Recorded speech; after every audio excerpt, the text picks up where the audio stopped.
নমস্কাৰ কাৰেণ্ট আছামলৈ আপোনালোকক স্বাগতম জনাই ষ্টুডিঅ'ত মই জ্যোতিস্মিতা। আমেৰিকাৰ ৰাষ্ট্ৰপতি নিৰ্বাচনৰ মাজতে অঘটন প্ৰাক্তন ৰাষ্ট্ৰপতি ডোনাল্ড ট্ৰাম্পক প্ৰাণে মৰাৰ চেষ্টা। নিৰ্বাচনী ভাষণ চলি থকাৰ প্ৰাক্ষণতে সংঘটিত হয় এই ঘটনা। পেনচিলভেনিয়াৰ বাটলাৰ চহৰত ভাষণ দি আছিল ট্ৰাম্পে। এই বিষয় সন্দৰ্ভত জনাই যাম সবিশেষ। আমেৰিকাৰ ৰাষ্ট্ৰপতি নিৰ্বাচনৰ মাজতে অঘটন প্ৰাক্তন ৰাষ্ট্ৰপতি ডোনাল্ড ট্ৰাম্পক প্ৰাণে মৰাৰ চেষ্টা। নিৰ্বাচনী ভাষণ চলি থকাৰ প্ৰাক্ষণতে সংঘটিত হয় এই ঘটনা। পেনচিলভেনিয়াৰ বাটলাৰ চহৰত ভাষণ দি আছিল ট্ৰাম্পে। আততায়ী গুলীত গুৰুতৰভাৱে আঘাতপ্ৰাপ্ত হয় প্ৰাক্তন ৰাষ্ট্ৰপতিগৰাকী। ট্ৰাম্পৰ সোঁকাণ স্পৰ্শ কৰিছিল আততায়ীৰ গুলীয়ে। ইতিমধ্যে নিৰাপত্তা আৰক্ষীৰ আক্ৰমণত ঘটনাস্থলীতে নিহত হৈছে দুৰ্বৃত্ত। ইতিমধ্যে এই ঘটনাক তীব্ৰ গৰিহণা যোগাইছে জো বাইডেনে।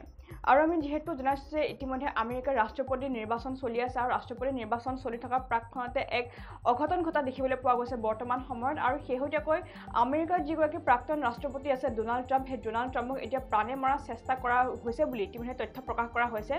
আৰু জানিব পৰা মতে নিৰ্বাচনী ভাষণ চলি থকাৰ প্ৰাক্ষণতে সংঘটিত হৈছে এই ঘটনা। অৰ্থাৎ ডোনাল্ড ট্ৰাম্পে এখন মঞ্চত নিৰ্বাচনী ভাষণ দি আছিলে আৰু সেই নিৰ্বাচনী ভাষণ চলি থকাৰ সময়তে অৰ্থাৎ নিৰ্বাচনী ভাষণ যেতিয়া ডোনাল্ড ট্ৰাম্পে দি আছিলে সেই মঞ্চখনতে ডোনাল্ড ট্ৰাম্পলৈ লক্ষ্য কৰি ইতিমধ্যে এগৰাকী দুৰ্বৃত্তই তেওঁলৈ গুলীচালনা কৰিছিলে, অৰ্থাৎ তেওঁক আক্ৰমণ কৰা দেখিবলৈ পোৱা গৈছিলে। আৰু ইতিমধ্যে এই ঘটনা সংঘটিত হোৱাৰ পাছতে পেনচিলভেনিয়াৰ যি বাটলাৰ চহৰ আছে সেই বাটলাৰ চহৰত যিসকল লোকে সেই নিৰ্বাচনী সভাত উপস্থিত আছিলে সেই তেওঁলোকৰ মাজত আতংক বিৰাজ কৰা দেখিবলৈ পোৱা গৈছিলে, কিয়নো আকস্মিকভাৱে এগৰাকী দুৰ্বৃত্তই সেই নিৰ্বাচনী সভাত উপস্থিত হৈছিলে আৰু নিৰ্বাচনী সভাত উপস্থিত হৈ প্ৰাক্তন ৰাষ্ট্ৰপতি ডোনাল্ড ট্ৰাম্পক লক্ষ্য কৰি ইতিমধ্যে তেওঁ গুলীচালনা কৰিছিলে। আৰু যাৰ পৰিপ্ৰেক্ষিতত সমগ্ৰ নিৰ্বাচনী সভাতে ইতিমধ্যে অথন্ত লাগি যোৱা দেখিবলৈ পোৱা গৈছিলে, আতংক হৈ পৰা দেখিবলৈ পোৱা গৈছিলে।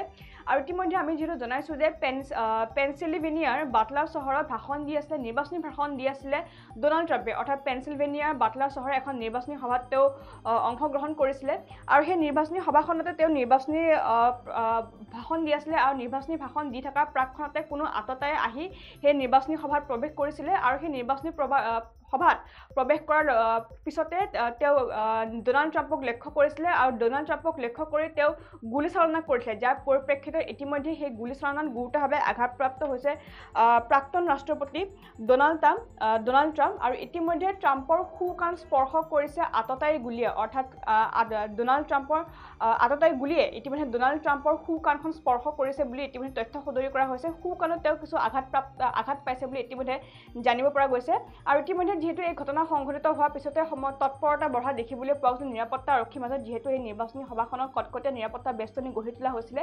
কিন্তু সেই কটকটীয়া নিৰাপত্তা বেষ্টনী গঢ়ি তোলাৰ সময়ছোৱাতে ইতিমধ্যে কেনেকৈ সেই আততায়ী আহি সেই নিৰ্বাচনী সভাত উপস্থিত হৈছিলে তাক লৈ এতিয়া বিভিন্নজনৰে মনত প্ৰশ্ন উত্থাপন হোৱা দেখিবলৈ পোৱা গৈছিলে। কিন্তু সেই নিৰাপত্তা আৰক্ষীৰ আক্ৰমণত ইতিমধ্যে ঘটনাস্থলীতে সেই দুৰ্বৃত্তগৰাকী ইতিমধ্যে মৃত্যু হৈছে বুলি ইতিমধ্যে তথ্য সদৰি কৰা হৈছে। আৰু এই ঘটনাক ইতিমধ্যে তীব্ৰভাৱে গৰিহণা যোগাইছে জো বাইডেনে, অৰ্থাৎ যিগৰাকী বৰ্তমানৰ ৰাষ্ট্ৰপতি আছে জো বাইডেনে বৰ্তমান এই ঘটনাক তীব্ৰভাৱে গৰিহণা যোগাইছে বুলি ইতিমধ্যে তথ্য সদৰি কৰা হৈছে।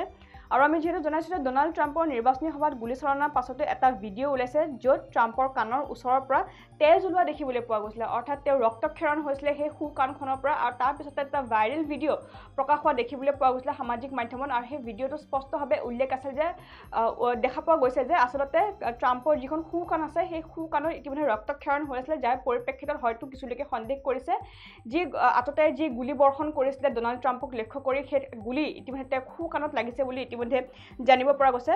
আৰু ইয়াৰ মাজতে ছিক্ৰেট ছাৰ্ভিচৰ জোৱানসকলে তেওঁক মঞ্চৰ পৰা নিৰাপদে নমাই অনা দেখিবলৈ পোৱা গৈছিলে। আৰু ইতিমধ্যে ট্ৰাম্পৰ মুখপাত্ৰগৰাকীয়ে সদৰি কৰিছে যে ট্ৰাম্পে ইতিমধ্যে এই জঘন্য আক্ৰমণৰ সময়ত তাৎক্ষণিকভাৱে ব্যৱস্থা গ্ৰহণৰ বাবে আইন প্ৰয়োগকাৰী আৰু প্ৰথম সহায়দাতাক ধন্যবাদ জনাইছে বুলি ইতিমধ্যে তেওঁ মন্তব্য প্ৰকাশ কৰিছে। তাত ট্ৰাম্পৰ যিগৰাকী মুখপাত্ৰ আছে ইতিমধ্যে সেই মুখপাত্ৰগৰাকীয়ে স্পষ্টভাৱে উল্লেখ কৰিছে যে ঘটনাস্থলীতে যিহেতু সমগ্ৰ ঘটনা ইতিমধ্যে পৰিৱেশ তেওঁলোকে নিৰাপত্তা আৰক্ষী তথা তেওঁলোকৰ যি নিৰ্বাচনী সভাত যিসকল কৰ্তৃপক্ষ আছে সেই কৰ্তৃপক্ষসকলে ইতিমধ্যে সকলোবোৰ শান্তিত লগোৱা দেখিবলৈ পোৱা গৈছিলে, শান্তি শৃংখলা বজাই তেওঁলোকে সকলোবোৰ কাম কৰা দেখিবলৈ পোৱা গৈছিলে। আৰু ইতিমধ্যে আমি যিহেতু জনাইছোঁ নিৰাপত্তা আৰক্ষী আক্ৰমণত ঘটনাস্থলীতে ইতিমধ্যে নিহত হৈছে সেই আততায়ীগৰাকী, অৰ্থাৎ যিগৰাকী লোকে গুলী বৰ্ষণ কৰিছিলে ডোনাল্ড ট্ৰাম্পক লক্ষ্য কৰি। আৰু ইতিমধ্যে সকলোকে এই ঘটনা সংঘটিত হোৱাৰ পাছতে যিহেতু তেওঁলোকে বহুত শান্তি শৃংখলা বজাই ৰাখি ইতিমধ্যে এই ঘটনা উৰ পেলোৱা দেখিবলৈ পোৱা গৈছে, যাক লৈ এতিয়া ডনাল্ড ট্ৰাম্পে সকলোকে ধন্যবাদ জ্ঞাপন কৰা দেখিবলৈ পোৱা গৈছে। আৰু আমি যিহেতু জনাইছোঁ যে আমেৰিকাৰ ৰাষ্ট্ৰপতি নিৰ্বাচন চলি আছে, নিৰ্বাচনৰ মাজতে চলি থকা প্ৰাকখনতে ইতিমধ্যে অঘটন ঘটা দেখিবলৈ পোৱা গৈছে।